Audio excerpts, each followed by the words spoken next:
మరో breaking news చూస్తున్నాం. తెలంగాణలో పాలనపై ప్రభుత్వం తన మార్కు చూపిస్తోంది. మంత్రులు సైతం ప్రజాపాలనపై ఫుల్ ఫోకస్ పెట్టారు. ఆకస్మిక తనిఖీలతో అధికారులకు హడల్ పుట్టిస్తున్నారు. ఉద్యోగుల పనితీరును దగ్గర ఉండి సమీక్షిస్తున్నారు. దీంతో అధికారులు ఉద్యోగులు సైతం అలర్ట్ అవుతున్నారు. ఎవరికి ఎప్పుడు ఉద్వాసన ఉంటుందోనని అప్రమత్తమవుతున్నారు. ఏ రోజు ఎక్కడ తనిఖీలు జరుగుతాయా, ఏ టైంకు వస్తారో అని కాచుకు కూర్చుంటున్నారు.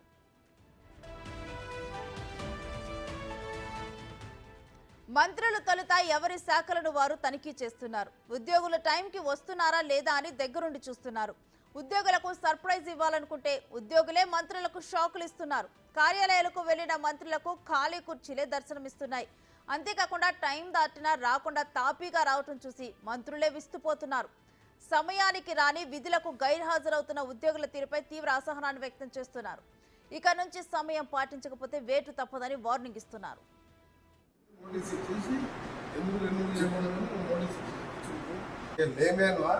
చదువుకున్నావా? చదువుకున్నప్పుడు రాసంతా తెలుసుకోవా? ఎంతైనా రాని, 10,000 రాని, నువ్వు ఏం వ్యాపారం చేయండి, నీకు ఎంత వస్తుంది, ఎంత కట్ అవుతుంది, అది కూడా తెలియదంటే నువ్వు జాబ్కి పడుతున్నా ఏమి అలా ఏమది అది.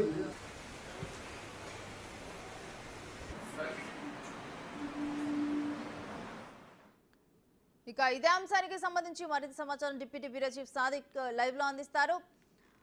సాదిక్, మంత్రులకు ఉద్యోగులు షాక్ ఇస్తున్నట్లు తెలుస్తోంది. అసలు కంప్లీట్ డీటెయిల్స్ ఏంటి? ఎస్ రేణు, సచివాలయ ఉద్యోగులు కానీ రాష్ట్ర వ్యాప్తంగా ప్రభుత్వ ఉద్యోగులపైన పూర్తి స్థాయిలో నిఘా కొనసాగుతూ ఉంది. ఎందుకంటే వారు సమయ పాలన పాటించకుండా ఇష్టం వచ్చిన రీతిలో వస్తున్న నేపథ్యంలో వారికి ఆకస్మిక తనిఖీలు చేస్తున్నారు మంత్రులు. ఇప్పటికే అటు పొంగులేటి శ్రీనివాసరెడ్డి కానీ, లేకపోతే తుమ్మల నాగేశ్వరరావుతో పాటుగా జూపల్లి కృష్ణారావు, ఇతరత్ర సంబంధించినటువంటి మంత్రులందరూ కూడా ఆయా శాఖలకు సంబంధించినటువంటి అధికారులకు సర్ప్రైజ్ విజిట్ చేస్తూ ఆ సీట్లో లేనటువంటి అధికారులపైన తీవ్రమైన ఆగ్రహం వ్యక్తం చేస్తున్నారు.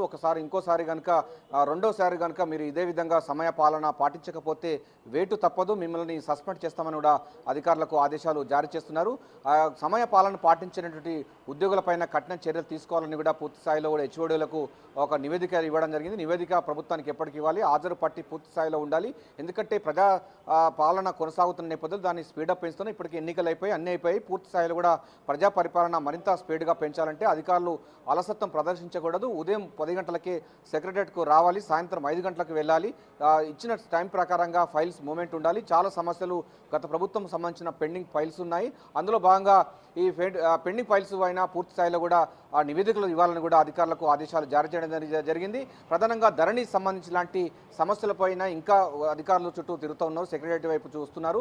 సో దానికి సంబంధించినటువంటి వాళ్ళు సరైన టైంకి లేకపోవడం పట్ల కూడా పొంగులేటి శ్రీనివాసరెడ్డి అయితే ఆగ్రహం వ్యక్తం చేయడం జరిగింది. మరోవైపు ఎక్సైజ్ శాఖ మంత్రి జూపల్లి కృష్ణారావు కూడా అదే తరహాలో ఆగ్రహం వ్యక్తం చేయడం జరిగింది. మరోవైపు నిన్న మొన్న చూసినట్టయితే మనకు తుమ్మల నాగేశ్వరరావు, అదేవిధంగా మనకు తుమ్మల నాగేశ్వరరావు అయితే తీవ్ర స్థాయిలో ఆగ్రహం వ్యక్తం చేయడం జరిగింది. కోమటిరెడ్డి వెంకటరెడ్డి R&B సంబంధించినటువంటి శాఖలో అయితే అధికారులకైతే మీరు చదువుకోలేదా, చదువుకుంటే ఎందుకు సమయ పాలన పాటించడం లేదు, సరైన రికార్డ్స్ ఎందుకు పొందుపరచడం లేదు, సెక్రటరియట్కి వచ్చేటువంటి ఉద్యోగులు అదేవిధంగా ఏ టైంకు రావాలని కూడా ఆయన ప్రశ్నల వర్షం గుర్పించడం జరిగింది. దీంతో విస్తుపోయినటువంటి ఉద్యోగులు నేటి నుండి కూడా పూర్తి స్థాయిలో కూడా ఉదయం 10 గంటలకే సచివాలయంకు వస్తున్నటువంటి పరిస్థితి కనబడుతుంది. సో తెలంగాణలో కాంగ్రెస్ ప్రభుత్వం తన యొక్క పాలనా మార్కును చూపించే లక్ష్యంగా ఉద్యోగులు పూర్తి స్థాయిలో కూడా టైం ప్రకారం రావాలి. అదేవిధంగా మంత్రులు కూడా ఆయా శాఖలకు సంబంధించినటువంటి అధికారులతో సమీక్షలు నిర్వహిస్తున్నారు. చాలా బిజీగా కొనసాగుతుంది. మరోవైపు బడ్జెట్ సంబంధించిన ప్రిపరేషన్లో వాళ్ళు తలమునకలు అవుతున్నారు.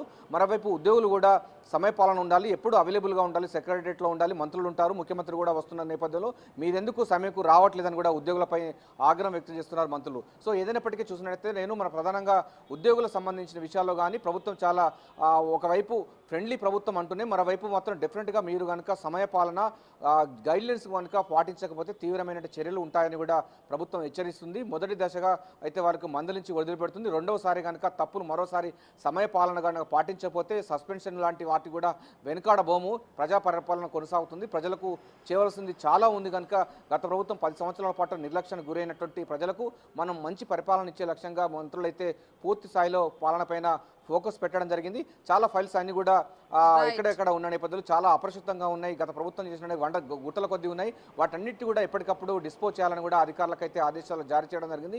ఉదయం 10 గంటల కల్లా సెక్రటరియట్కు రావాలి, సాయంత్రం 5 గంటలకు వెళ్ళాలి. తమకు ఇచ్చిన టైం ఏ టైంలో మీకు సర్ప్రైజ్ విజిట్ చేస్తాం.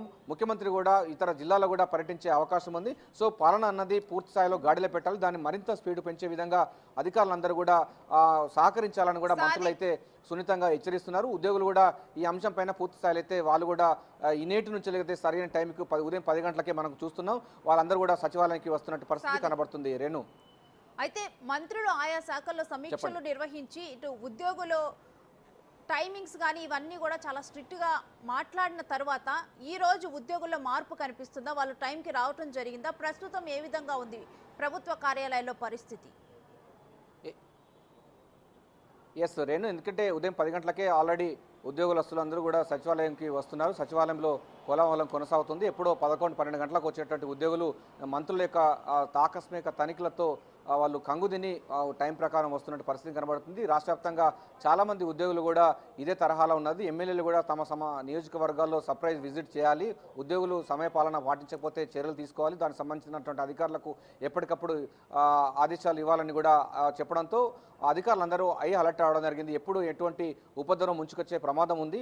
ముందుగా అయితే తొలుత అయితే మందలించి వదిలిపెడుతున్నారు. రెండోసారి కనుక తప్పు చేస్తే మాత్రం శాఖపరంగా తీవ్రమైన చర్యలు తీసుకుంటామని కూడా అధికారులకైతే మంత్రులు అదేవిధంగా ప్రభుత్వ అధికారులు అయితే ఆదేశాలు జారీ చేస్తున్నారు. నేటితో ఉద్యోగస్తులందరూ కూడా సమయపాలనకు వస్తున్నటువంటి పరిస్థితి కనబడుతుంది. సచివాలయంలో ప్రస్తుతం అయితే ఉదయం అంటే మధ్యాహ్నం 12 గంటల వరకు ఉన్నటువంటి సందడి ఉదయం 10 గంటలకే సందడి కనబడుతున్నటువంటి పరిస్థితి కనబడుతుంది. ఏదైనప్పటికీ ఉద్యోగులకు అదేవిధంగా మంత్రులందరూ కూడా సచివాలయంలో ప్రజల మధ్యలో ఉండాలి. ప్రజలకు సంబంధించిన సమస్యలు పరిష్కరించే విధంగా ప్రజా పరిపాలన కొనసాగుతున్న నేపథ్యంలో అందరూ కూడా సహకరించాలని కూడా అధికారులకైతే మంత్రులు ప్రభుత్వం అయితే విజ్ఞప్తి చేస్తూ ఉంది. సో అభయస్థం మేనిఫెస్టో పూర్తి స్థాయిలో అదేవిధంగా ఇందిరమ్మ పాలన సంబంధించినటువంటి అనేక కార్యక్రమాలు ప్రజల్లోకి విస్తృతంగా తీసుకోవాల్సిన బాధ్యత అధికారులు ఉంటుంది కనుక అధికారులు మీరు అలసత్వం ప్రదర్శించకూడదు, సమయపాలన పాటించాలని. అదేవిధంగా గత ప్రభుత్వాలు 1వ తారీఖు కాకుండా 15వ తారీఖు 20 తారీఖు జీతాలు ఇచ్చిన పరిస్థితిని మేము 1వ తారీఖు రోజే జీతాలు ఇచ్చే పరిస్థితికి తీసుకొచ్చాము. అంటే మీరు ప్రభుత్వానికి ఎంత లాయల్గా ఉండాలి, ప్రజలకు ఎంత లాయల్గా ఉండాలని కూడా ప్రభుత్వం అయితే విజ్ఞప్తి చేస్తుంది. ప్రస్తుతం అయితే ఉద్యోగస్తులకు అయితే సున్నితంగా మందలిస్తున్నారు. సమయపాలన పాటించిన వారిపైన తదుపరి చర్య మాత్రం తీవ్రంగా ఉంటాయని కూడా సున్నితంగా హెచ్చరిస్తున్నారు. ఏదైనప్పటికీ సచివాలయ ఉద్యోగులు మాత్రం వాళ్ళ పరివర్తనలో మార్పు వచ్చినట్టు కనబడుతుంది. వాళ్ళు మాత్రం ఈ రోజైతే ఉదయం 10 గంటలకైతే సచివాలయంలోకి వెళ్తున్న పరిస్థితి అయితే కనబడుతుంది. రేణు, ఓటు.